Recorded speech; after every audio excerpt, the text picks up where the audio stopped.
একটা ছোট্ট গ্রামে থাকত নয়ন নামে এক দুষ্টু কিন্তু কৌতূহলী ছেলে। নয়নের সবচেয়ে প্রিয় জিনিস ছিল বেলুন। সে রোজ স্কুল থেকে ফিরে বেলুন কিনে খেলা করত। একদিন বিকেলে নয়ন গ্রামের মেলাতে গেল। সেখানে সে এক বুড়ো বেলুনওয়ালাকে দেখল। বুড়ো লোকটির কাছে রংবেরঙের অনেক বেলুন ছিল, কিন্তু একটা বেলুন ছিল সবার থেকে আলাদা, চকচকে সোনালি রঙের। নয়ন বলল, দাদু, ওই সোনালি বেলুনটা কত? বুড়ো হাসি মুখে বললেন, এই বেলুনটা জাদুর। এটা কিনতে টাকা লাগে না, তবে একটি শর্ত আছে, তোমাকে একটি ভালো কাজ করতে হবে গি। নয়ন অবাক হয়ে বলল, ভালো কাজ মানে? বুড়ো বললেন, যেমন কাউকে সাহায্য করা, গাছ লাগানো, বয়স্কদের সম্মান করা, এমন কিছু গি। নয়ন ভাবল, আমি তো প্রতিদিন শুধু খেলি, কোনো ভালো কাজ করি না গি। সে ঠিক করল, সে মাকে বাড়ির কাজে সাহায্য করবে, রাস্তায় পড়ে থাকা প্লাস্টিক কুড়িয়ে ডাস্টবিনে ফেলবে, আর পরদিন একটা গাছ লাগাবে।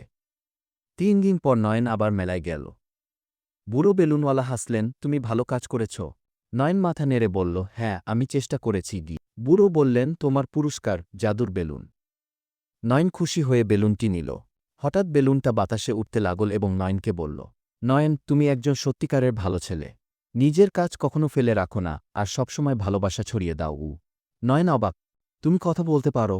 হ্যাঁ, বলল বেলুন, ভালো কাজ করলে পৃথিবী নিজেই তোমার সঙ্গে কথা বলবে গি। সেদিন থেকে নয়ন প্রতিদিন অন্তত একটা ভালো কাজ করত। আর বেলুনটি তার সেরা বন্ধু হয়ে গেল।